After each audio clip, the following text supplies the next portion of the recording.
and welcome to the Dr. Deborah Show. This is the show where we talk about bringing peace and calm into your life. And later in the show, we're going to be talking about mental health stigma. We're live at KCSB FM Santa Barbara 91.9. KCSB is a platform for cultural expression and thoughtful discussion, providing a diverse educational forum. I'm a Santa Barbara-based clinical psychologist, and I specialize in pediatric neuropsychology. I've seen thousands of people, and my experiences are vast, and I want to share this information with you. I'm also a UCSB alumni, so I'm committed to UCSB, and I live locally in Santa Barbara. This show is all about our community and how to create compassionate conversations about our well-being and health. Today on the show, we're talking about mental health and well-being with a focus on maternal health with our very special guest, Jane Honikman. Jane has a passion for maternal mental health with a long history working in the postpartum education field. Jane began her career in maternal mental health in 1977 when she co-founded Postpartum Education for Parents, PEP.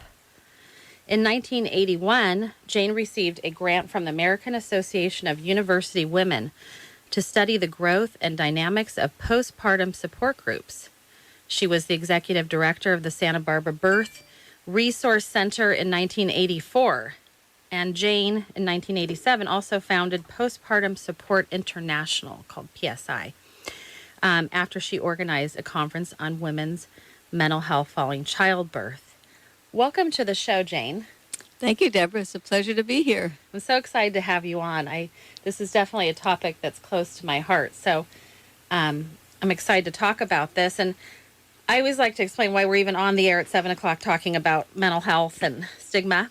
But we're talking about mental health stigma today because in recent news, did you know that mental health is the largest public health priority? And it's also the largest financial burden.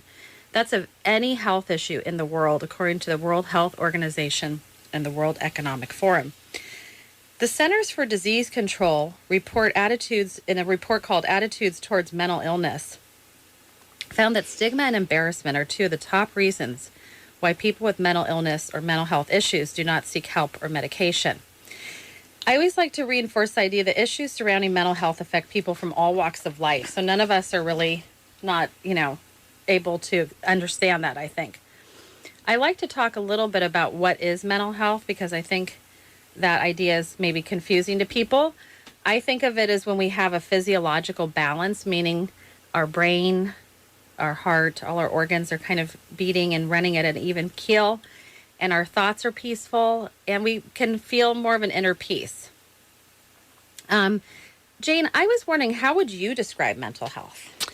Well, mental health is essential for good life, and it is actually the essence of all being because it's controlled by the brain. I think what we forget is that it's not one or the other, but we are all physiologically driven through our brain and through the cortex, and we always want to force ourselves to think there's got to be just one answer to something like this, but this is something about holistic health, and the stigma is what's driven us to separate this out, and misunderstanding, denial about our moods, and not understanding what causes them and how it impacts us.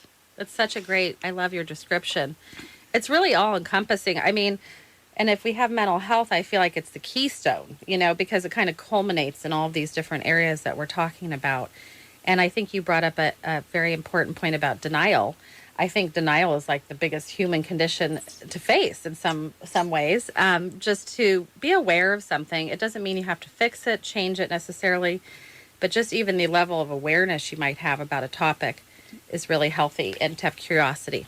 Denial and ignorance, those are the two that go together. And fortunately, we're living in a time now where we're countering the ignorance. We're slowly but surely getting comfortable talking about this topic. I mean, here we are, 7 in the morning on a radio show that has allowing us to have a leisurely chat about something that's so basic to, that it's not just humankind, it's all mammals, maybe even the reptiles care. I don't know, but it's something that we just need to say. It's really important to ask, how are you doing today? I mean, how are you really feeling today? And talk about our emotions.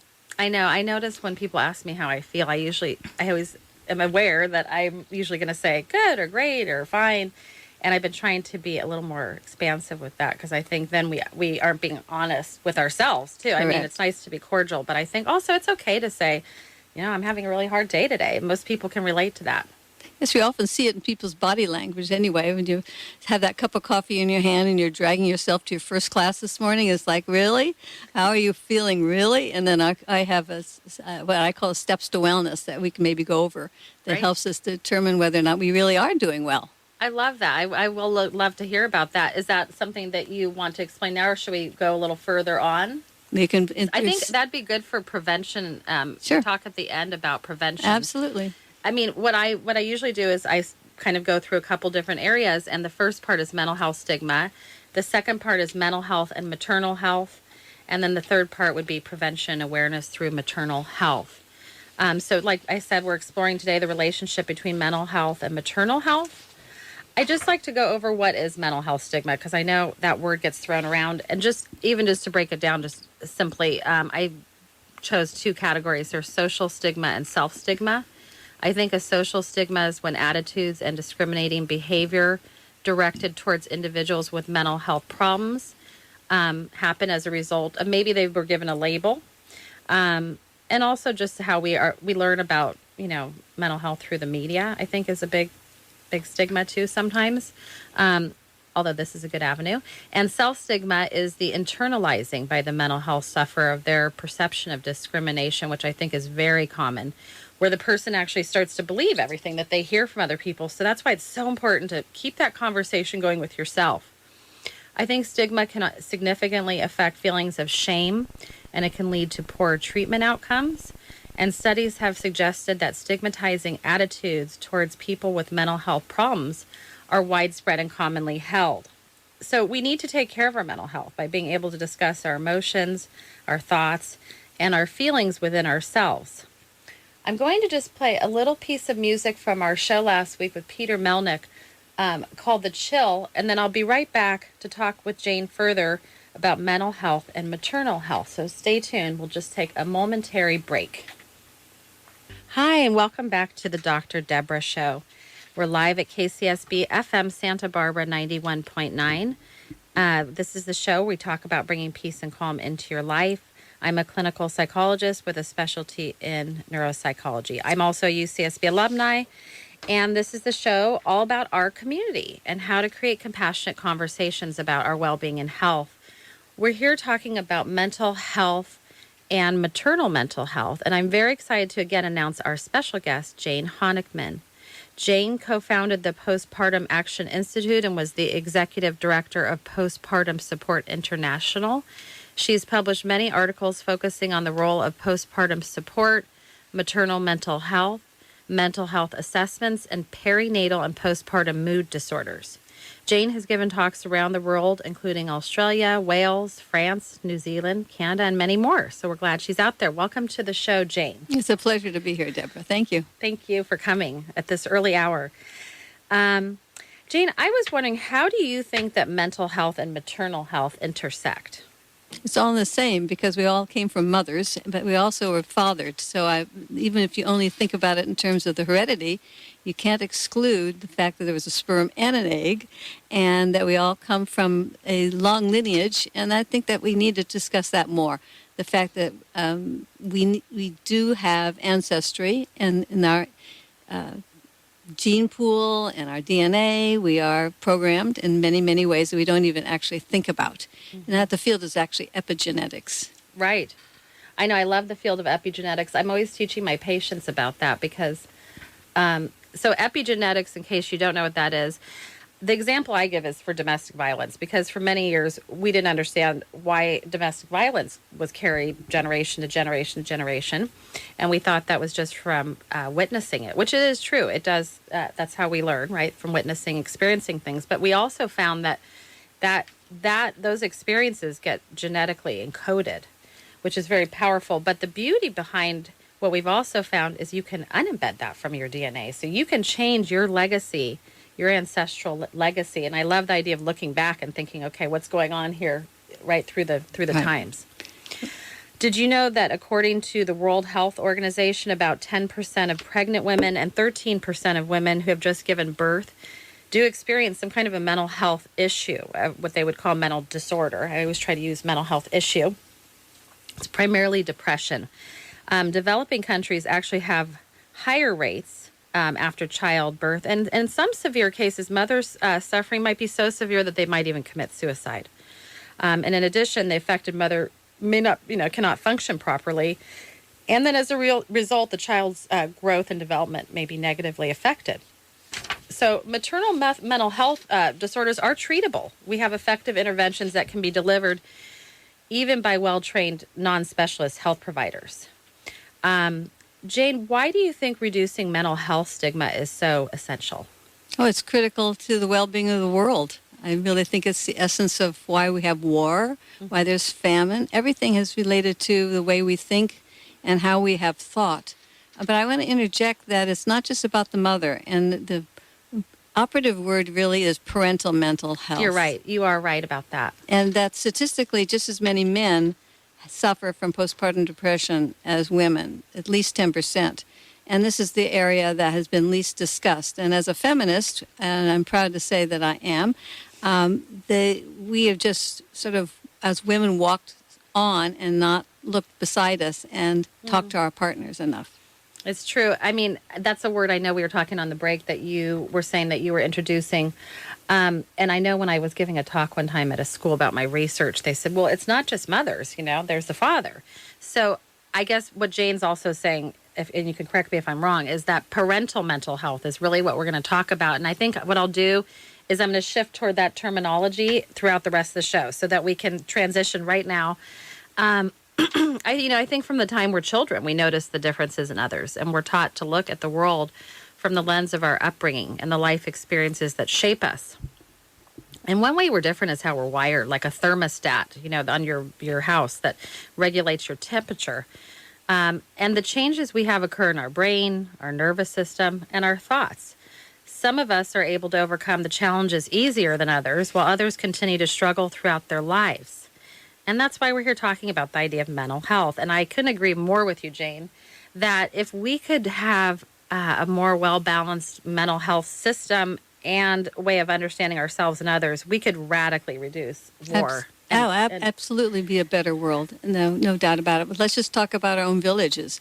Because right here, what I've done in Santa Barbara with my girlfriends was not in a clinical sense whatsoever. Yes. And what we've discovered is the essence of conversation that's non-judgmental is the first step to well-being and good mental health. And being open and honest only comes when somebody really listens to you and wants to engage in a conversation that's more than just, oh, yeah, how are you doing? Well, I'm okay, yeah. And they go, okay. Just pause. And sometimes we just need to have that moment of listening better.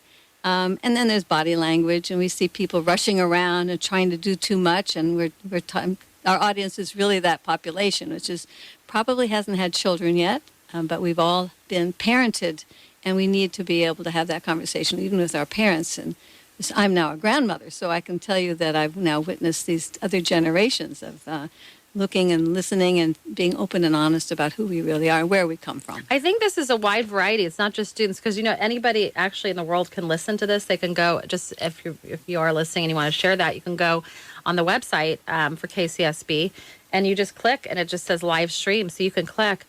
But I hear what you're saying is that you've been through the different cycles of life, and I think that if we could reduce mental health stigma, we really could create more peace, and we could start right here in this community, and I feel like we could ripple out. Yes, and every community needs to take a look at itself and say, well, what do we do for people having trauma? And right now, we know there's a lot of trauma going on in the world, and some statistics are just baffling. There's one psychiatrist for some of these countries that do not have resources, but can they take care of their mental health? And the answer is yes.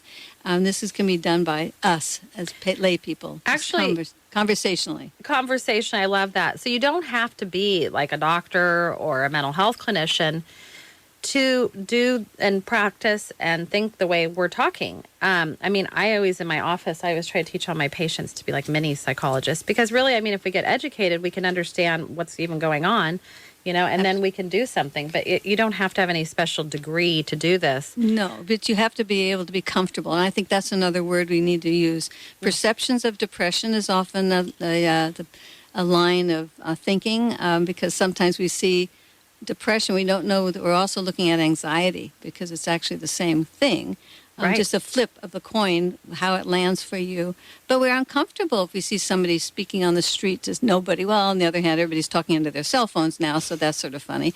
But in the old days, when we didn't do that, we really walked away from that person. In fact, there's no reason not to engage in conversation with people who are lonely and may be suffering or may be manic, and they need to have somebody to settle them. So it is about being comfortable with the topic.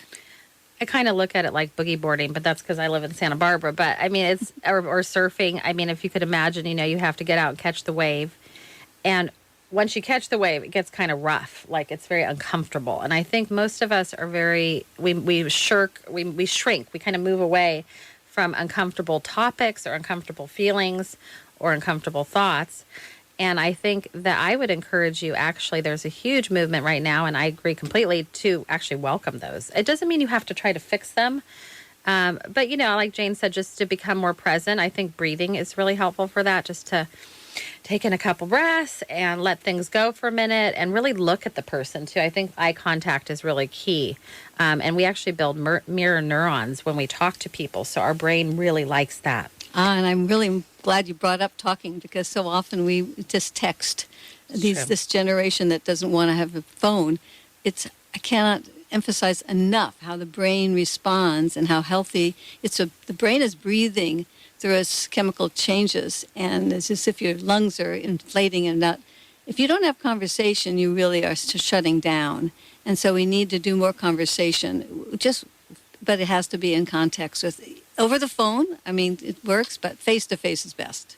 I agree completely. I mean, I think that we have to really be conscious. This has come up on many shows, to really notice how much we're using our devices and also how much our kids are using their devices. I know my son is 12, and at school they use a lot of devices, so I try to not do as many devices, but it's amazing. I mean, it's just really a part of the education system.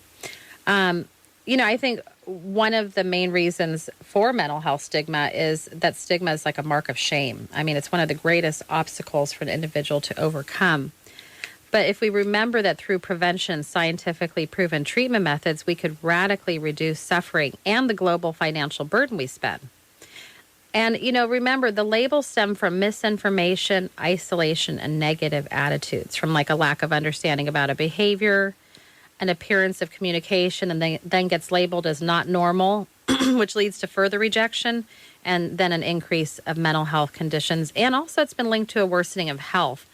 I like to use the word, to explain the word normal, because I think a lot of us use the term, I don't feel normal. Normal really, I mean, I've taken enough statistics classes, really normal is related to a bell curve. So it's a mathematical drawing, like a chart, and, it goes up and down like a mountain. And normal would be probably the middle range. And it's used to just kind of categorize, a group of people.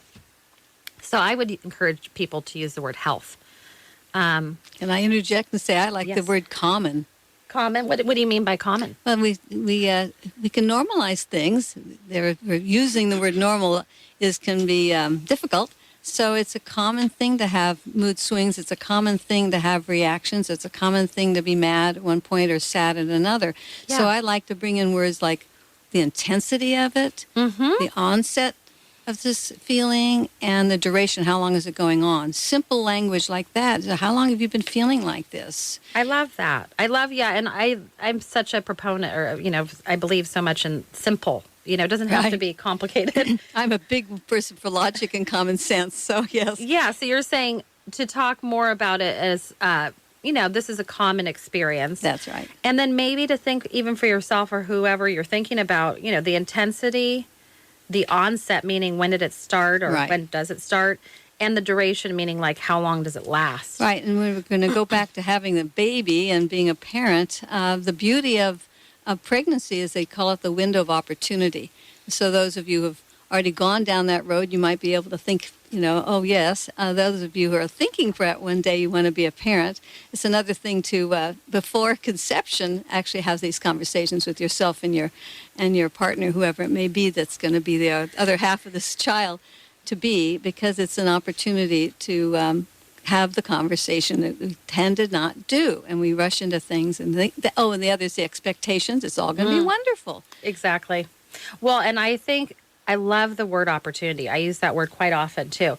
Think of any challenge you might have as an opportunity. There's a great book called Mindset that came out. I think it's by, the last name's Dweck. But she talks about growth mindset versus fixed mindset. And growth mindset is actually based on failures. And I'm not saying what you're talking about is a failure. But when we kind of perceive or feel like we have had a failure in our life over something, maybe it's even in our relationship or with ourselves, we tend to move away again. So I would encourage you to move toward that with some curiosity and look at it like an opportunity, you know, because you might actually learn something about your life that might be pretty profound or might change you. And I do agree that when we have children, it is really important to talk to other people who've had children, get educated, because it will definitely change your life. Right. And I also want to add and emphasize that there's some things we can control and some things we cannot control. And one is that you do not know when you conceive this child and children what's going to happen in the future. And it is about a dance. Having a relationship that's of the unknown, and this baby arrives in your lap, and at your chest, at your breast, whatever you want to be, the first place it happens, and that we carry with us how we were parented, and this is very important too. And again, opportunity to ask, how was I raised? Did I want to do it the same way? And this is back to mental health, because this is a lot about heredity, and we just know that there are those who are vulnerable and at risk. And it's okay, and we need to be open and honest, and that's how I got into this field. That's true. I agree. I mean, I think that just keeping the conversation going and being curious is so important. And our babies can teach us so much, too, about ourselves. But also, I think if we can prepare ourselves, I like to kind of front load things, like preventative medicine, which I know people usually put off things. But, it's important to just explore, like Jane is saying, think about your family, how you were raised and what you liked and didn't like and what felt healthy and unhealthy. And then maybe think consciously or, with some intention and thoughtfulness, like, what would I like to change for the legacy of my family? Because you have that opportunity. Even in your relationship, if you don't have children, I think, you can change it for yourself and the people that you have in your life. But virtually, all women can develop mental health issues during pregnancy and also in the first year after delivery. And like Jane is saying, I think men, nowadays, there's a lot of research coming out about how the impact of having a child can really affect both people, with extreme stress, if there's poverty, if they're moving, if there's exposure to violence, if there's emergencies or conflict situations, disasters, or low social support. Those generally increase risks for specific disorders. And, I know after birth, the mother may, if she is suffering from depression, she may fail to adequately eat or bathe or care for herself in other ways. So I love the idea of how can we support new mothers and support women who are pregnant, because even in utero, it is such an important time to connect with your baby. Absolutely. And I would emphasize that because we now know that so much goes on during the pregnancy, and the exposure to trauma, disasters, abuse is impacting on the size of the baby when the baby arrives. And the babies do hear and they do feel. So that's something we sort of poo-pooed over the past, although my mother-in-law kept saying, oh, no, he's listening to you. She knew. She was right. She was right. Wow, a smart mother-in-law. No, actually, all the evidence really shows the more you talk to your baby and the more you touch your body, you have to remember there's all those chemicals passing through that barrier. And the baby really, it's listening to your heartbeat, it's listening to your stomach gurgle, it's listening to you and the stress that you're enduring. So it is important to think of that time period just as a crucial time period for that baby's development later in life. I know that sounds weird because you think, oh, this baby's inside of me, but it really is crucial. Jane, how do you think and I have to use the right terminology, how do you think the parental mental health field has accepted or rejected mental health stigma? I know you've traveled a lot and spoke to a lot of people. Do you think that people talk about mental health stigma, or are they mostly talking about mental health and what to do to get that going? Both. I mean, it's definitely one prevents the other. So if you're uncomfortable with the topic or people are not talking about it, it's against somebody's cultural dimension, then it's going to be the stigma that's stopping it. But now I have seen so much change. It's been incredible. And I have to say, it started in Santa Barbara. People don't realize that the movement actually started right here in Santa Barbara in the 70s. That's because you're awesome, because you started that. I mean, I have so much respect for you that you took the step. I hear you did that genuinely just of your own. No, it wasn't just me. And it's really important to say Yeah. this. This is about social support. And the story is that we're a group of couples who actually got together and shared. And, the emphasis in the 70s was on having a perfect childbirth. And then we've all brought our babies home and we all looked at each other with cross-eyed and say, what, you got to be kidding me. Right. So, it came out of experiences, and that's self-help is an old-fashioned word. Grassroots is an old-fashioned word. We don't use it anymore. Mm-hmm. We're also feminists, and then this goes for them guys, too, that this is they're very modern in those days. Sometimes I feel like it's gotten lost and we need to bring it back. I agree. Well, yeah, we've kind of lost our way a little bit. I look at it like going on a hike, and sometimes we take the wrong hiking trail and we have to kind of get back to the trailhead. And the trailhead really is grassroots movements. I mean, I grew up, my dad was in Physicians for Social Responsibility. I think those concepts are still very relevant. We just maybe need to rewind a little bit. We've kind of been going a little bit too fast with all of our pieces. Jane, how do you feel that a person receiving postpartum education or therapy could help a person through mental health crises? After they've gotten well? Well, no, after they've had like a baby, or even before they've had a baby, if they're feeling they're having a mental health situation, prior to having the baby or after. How do you think that, being educated and having interventions and support can help a person through that? Oh, it's critical. There's no doubt about it. And there's an emphasis now on screening and asking the questions. Just ask the question is actually one movement, specific campaign. Just ask me. But I don't want to leave out the men, because I think, again, we are tend to be, as women, very powerful, that we've pushed this as if it's our own experience, and it's not. And I've had so many fathers say to me, they have feelings too, and nobody listened to them. And now, especially as women really insisting that they're being more engaged, our partners do this equally. We have to have that conversation as men and women and children. I think, again, in my own family, to watch the development of being in this field for so long and realizing the impact I had on my own children. And the time my son said, Mom, and he was in elementary school, out of the blue, he says, if I ever got divorced, I want the children. I mean, what happened at the school? Well, he has seeing a lot of his peers, parents divorcing. Right, my son does that too. Yeah, I think that those are important conversations to have about marriage, about relationships. Those, like we were saying earlier, are opportunities actually to grow closer. How do you think, I know you have, I just know, just because I feel like I watched a video or somehow I knew maybe when I did PEP, I know you have a very close relationship with your husband. And so I appreciate, and I think that's beautiful that you want to honor men. And I think men aren't important. They're like you said, the dance. They're the other half. We need to honor that. And I'm open to hearing your suggestions. So maybe you can help other people with that. What are your ideas? With pleasure. Since I've taken phone calls over decades now, through the Warm Line at PEP and then through my organization that I founded, Postpartum Support International, I developed what I call steps to wellness. And the steps to wellness are not mine. They're common sense. Through the research, we know that these are, what works. But it's nice to have it in sort of an order. And when I get a call from somebody who's struggling, I would ask, the first thing is, well, how much do you actually know about what's going on? How much have you read? How much have you heard? Who have you talked to? And then you ask the very first question, and this goes to babies through everybody, through the century that we're going to live. How are you sleeping? I know. Just start with basics.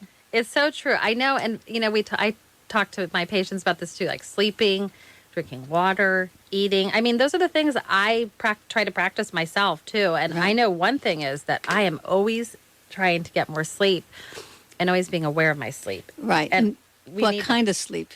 And what kind of sleep are you getting? And Yes. when you're a parent, you're not getting into deep sleep, and that's an issue. If you're a student and you're not sleeping soundly and not dreaming, that's an issue. It is. So that's step one, is sleep. And then number two, you've already said it, is nutrition.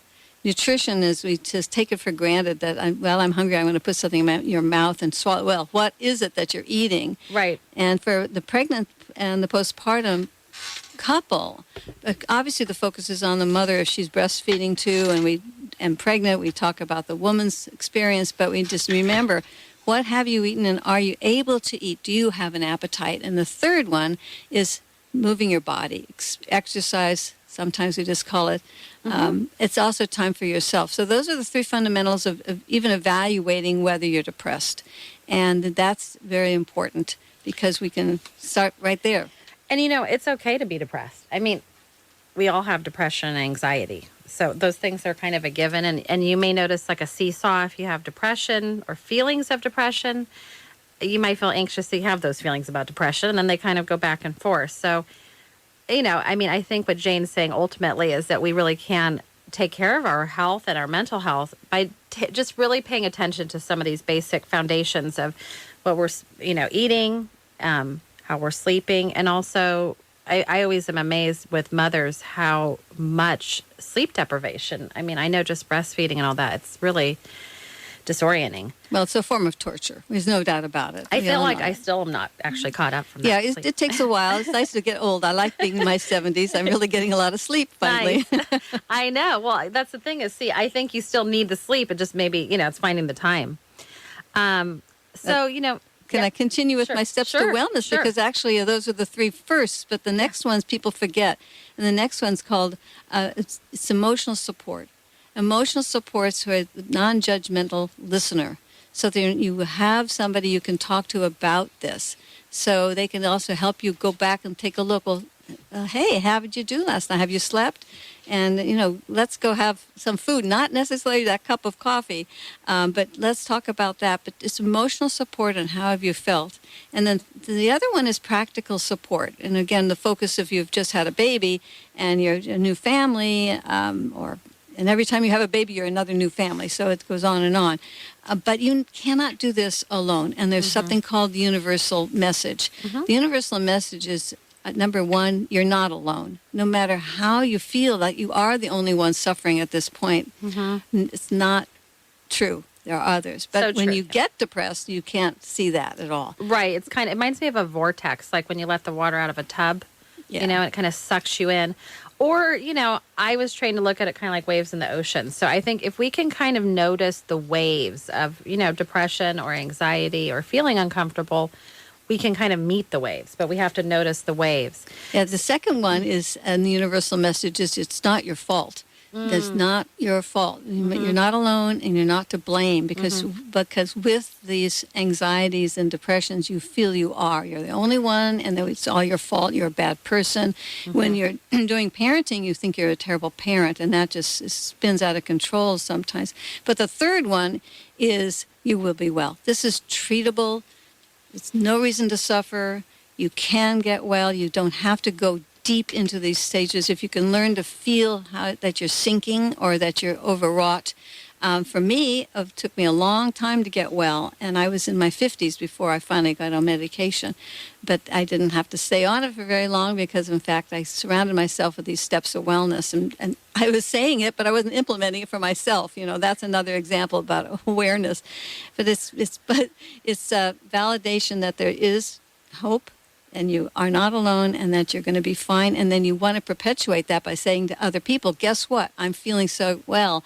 My sign is that I know that I'm not doing so well, and maybe I need to take a look at how I'm doing when I feel I have no friends.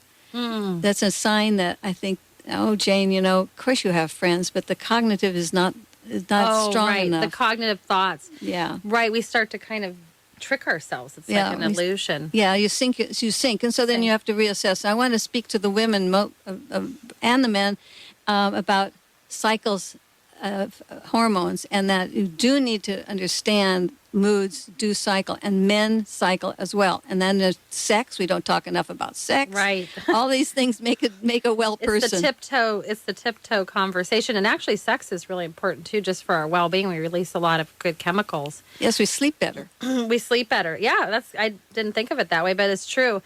I think, one thing I'm always talking to my patients about is just keeping that conversation going, with yourself. Just kind of think, like if I was doing it with myself, it'd be like, so how's Deborah feeling today? What is Deborah needing? Is Deborah hungry? Is Deborah tired? Does Deborah need to talk to a friend? Does Deborah need to go for a walk? And just kind of checking in with yourself. And honestly, I do that throughout my entire day. And I've gotten very into mindfulness meditation. And I find that kind of counteracts and helps me regulate myself. I'm actually writing a book on parenting. Shambhala Publications has approached me for my research. So I'm writing it, and it's exactly what you're talking about, which is this level of self-compassion and really realizing you're not alone, that you have other people, and also how to not scrutinize or judge or kind of keep beating ourselves up, because I think we really do that. And there's a lot to learn. Unfortunately, there's not like a manual.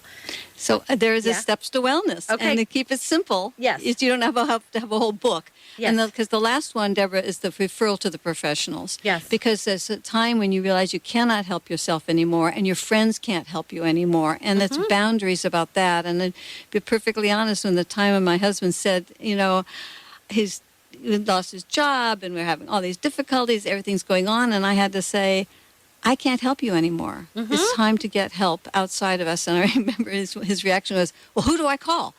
Because he wanted to fix it. And we want to all fix it. And it's about intensity. Remember about intensity. How long has this been going on? And, when did it start? And if we can start analyzing and sort of approaching ourselves and ask how checking in on Deborah or Jane. And I like to start my day with, what am I going to do today? And then I have something to look forward to, because if depression is in your genes, and if you've had any experiences like this, you do need to take a moment to pause and say, well, what am I going to do for myself? But do I have anything to look forward to? That'll get you up out of bed, and also keep you smiling. Yes, I agree completely. I think awareness is really the key. The research says that California adults, this is just adults with mental health issues who sought treatment, only 17% report they didn't get it. I think that number is probably not really accurate, but I would think it's probably higher, the number of people who don't actually go get mental health treatment. The other idea you brought up about fixing things, I just like to clarify, people come in and say, oh, I feel broken, or can you fix me? Really, there's no way to fix it per se, but I think through awareness and some gentle conversations with yourself and education, like Jane has beautifully outlined. Is there a way for people to tap into that resource, those steps? Is there a link or something? Well, I've written a book. Yes. It's called I'm Listening, and it's on my website. You can get it, but it's pretty simple stuff realize that what I wrote it for is for people to help others. It's not a self-help book, but it's there to remind people how they can help each other. And this is what we do with our children. This is what we do with our parents as they age. And I am now at that generation. We help each other. And I want to speak to one more thing, is having conversation on a regular basis with the same people. And the girlfriends and I who started PEP, we got something going, which was a regular meeting group. And we still meet. Nice. Every Tuesday for breakfast. Oh my gosh, that's awesome. So you've been doing that a long time. Yeah, a long time. That's great. So I know, and a lot of people from PEP, I know they break off and they have little groups that they keep going. I feel like when I was a new mom, I was doing my PhD, and then I got invited to Mama Toto and PEP, and I did do some of those, and I'm still friends with some of those people. We still actually do get together, some of the women in my group. And it's good mental health, isn't it? It's good mental health. Just to be able to relate. Right. So we're going to take a quick break. We have a little bit more time to talk about prevention and awareness through parental mental health, the new term. So I'm going to play a little song by Scott Holmes called Hopeful Journey that I hope you enjoy. We'll be back in just a moment. Hi, and welcome back to the Dr. Deborah Show. We're live at KCSB FM Santa Barbara 91.9. We're talking today with Jane Honikman about, let's make sure I have the right terminology, parental mental health. And so I'm very excited to announce our special guest. And Jane began her career in maternal mental health in 1977. Excuse me. She co-founded Postpartum Education for Parents, PEP, and Jane's long history in the maternal mental health field studying the growth and dynamics of postpartum support groups. She founded Postpartum Support International after organizing a conference on women's mental health following childbirth. She's authored many articles and educational materials on postpartum issues, if you're interested, and also how to start community support networks, which is kind of what we're talking about today. She's received many honors and awards for her amazing work with mothers, fathers, children, and mental health. And so we've been talking about mental health stigma and how it affects sufferers both in terms of their role in society and their route to recovery. It's not surprising then that the attention has most recently turned to developing ways in which stigma and discrimination can be reduced, because I think that's kind of the goal of our health. So Jane, has worked extensively in the mental health field. I'm always trying to think of ways we can have more campaigns or things like that. Jane, have you heard, and I know you mentioned something on break about campaigns or organizations in the parental mental health field that work toward reducing mental health stigma, either locally or just nationally or globally? Oh, there's a lot of money that's finally social capital as well as financial worldwide. And some of the nations are way ahead of the United States, but I always want to say we'll get there and do it right very well. And I want to give kudos to our federal government and our public health system in the United States, because the most vulnerable are those in poverty or do not have as much. They actually have the gold Cadillac standard. They're doing much more than those of us who may have some insurance or great insurance, but we're not getting necessarily the best mental health care. So it's an interesting switch in this country. We know that suicide rates are high, and we have to not just point to one thing, but with the conversation, and that's really driving away the stigma, is getting campaigns going, and they are really going well now. I noticed. I saw on the news just actually yesterday that California has implemented comprehensive maternal mental health requirements. California has implemented a suite of legislation to improve screening and treatment for maternal mental health disorders. And there's two key bills that were signed on September 27th, 2018, focusing on the role of screening that's provided by office-based obstetricians, and that goes into effect July 1st, 2019. And the other, which focuses on the role of hospitals, goes into effect on January 1st, 2020. There's also another First Assembly Bill, AB 2193, Maternal Mental Health Screening and Support, which will require obstetric providers to confirm that screening for maternal depression has occurred, or to screen women directly, at least once during pregnancy or the postpartum time. So that's all fine and well, and I believe in the legislative piece of it and advocacy. Yeah. However, where are they going to be sent? Where are the community resources? And that's the essence of all well-being, is where can you go for help? And that's actually why we started PEP. And that's why I started PSI. And that's the goal is to have a postpartum parent support network in every village around the world. Well, can we achieve that? Can we really do that? Because we can screen all we like, and we can identify all we like, but the people getting to the help they need. And this is a critical piece of it. And actually, it's most neglected area. That's why I'm doing this radio show. Thank you. I'm hoping to create bridges, through different intersections, like a hub of, you're welcome. And thank you, too. I mean, I feel like it takes all of us to work together, but I just feel like, gosh, if we could just bridge some of that conversation. And it's simple. It's actually quite simple. Mm-hmm. The name of one of my books is called Community Support for New Families. But people just want to jump in and do it. You can't just say, oh, now I'm going to do it. You have to think it through. Mm-hmm. You have to have a process in place.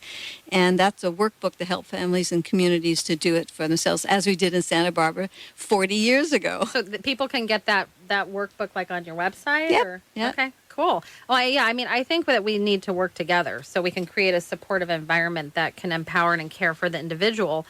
And, some ways we can work together are volunteering, checking in with ourselves, learning about other cultures, getting accurate information from accurate, reliable sources, not random scientific studies. And that can lead to understanding, including, and caring. Can you imagine a world where we can share our feelings and thoughts more freely? where we can move toward health for all human beings. There's a lot of work to be done because only 60% of the people needing mental health treatment receive it. But if we each do our part toward ending negative perceptions about mental health and raise awareness, we can live in a more loving and safe world. I'm realizing that at the beginning of the hour, I actually wanted to just talk for 1 minute. Has nothing to do with mental health stigma, but the Lisa who does the radio show here, she actually wanted me to just talk just for 1 minute about what's going on with the disasters down south. And she said she wanted me just to share with you that the Ventura County Sheriff's Sergeant who charged into the country music nightclub responding to shots fired call will be laid to rest today. His name was Sergeant Ron Heelis, and he was shot by a gunman at the Borderline Bar and Grill in Thousand Oaks. The gunman killed a dozen people before fatally shooting himself. And Sergeant Heelis was 54 years old. He was a 29-year veteran of the Ventura County Sheriff's Office. And the mass shooting came hours before 2 wildfires erupted nearby.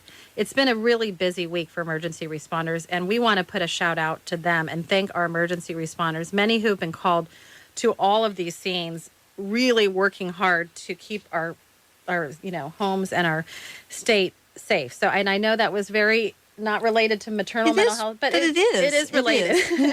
Everything's related to how we're taking care and the triggering that happens because we're stressed because we've witnessed this and had it, and it's right next door again, and it's so sad. It is so sad. So I always like to honor just, what other people's experiences are, because we're all intertwined. I like what the Dalai Lama says. He says that we're all breathing in the same air. So don't think just because you walk by someone, oh, that person, I don't know them. If you smile at someone, it may change their whole day. So I've been practicing, even when I feel down, I just try to smile at someone because, we all have stuff going on and you never know what's going on in someone's life. And sometimes a smile really can help people. Jane, thank you for coming on the show. Do you have any final words of wisdom for our listeners that you want to share? I know we covered a lot of different topics today. I think I'm going to pass on some wisdom that my mother shared with me, that I'm going to live a long time. Jane, don't be in such a hurry. And I really took her to heart. She was in her 90s when she finally left us. I'm aiming to get to 100. I'll be disappointed that I don't. I was really mad at my mom, and she didn't get to 100. But, that's something that we need to sometimes just pause and remember. We don't have to do it all today. It's going to happen. Unfortunately, things like traumas interrupt our life, but we have to move on. But to take care of ourselves and be more, in the moment, it's okay. And give each other hugs more often. It's true. Did you know if you hug someone for 20 seconds, that's when all the good chemicals get released? So try it. Try hugging somebody today for 20 seconds. See if it brings you, some relief even now just by connecting with other people. And just remember that you're not alone. Everybody has different things going on, but actually a lot of them are very similar. And there's one thing that I always tell people, and I've seen tens of thousands of people, is there's not a person I've seen that felt like, am I the only one? Wouldn't it be great if we could just talk to each other more and just so try it out. See if you can open up your ideas and think out of the box. It's okay. The worst thing that'll happen is someone will maybe reject you or not agree with you, but just remember that you were a loving person and you were trying to connect with other people. If you have, I want to thank my special guest, Jane Honikman, for coming in today and sharing her wisdom. Thank you. It was a pleasure. And if you want to listen to this recording, if you didn't catch the beginning, we will be posting that. If you have questions, you can write to me on my Facebook page, Dr. Deborah Show. I also want to put a shout out to HopeNet of Carpinteria. I'm on the board of HopeNet of Carpinteria. They serve our community to work toward prevention and awareness. They are a suicide prevention awareness group. So if you or someone needs help, please call the National Suicide Prevention Hotline. That number is 1-800-273-8255, or Santa Barbara Access Line, which is through County Mental Health, at 1-888-868-1649. We're going to put on 1 minute of a little bit of Scott Holmes' Think Big music, and join us next week for the Dr. Deborah Show. We're live at FM 91.9.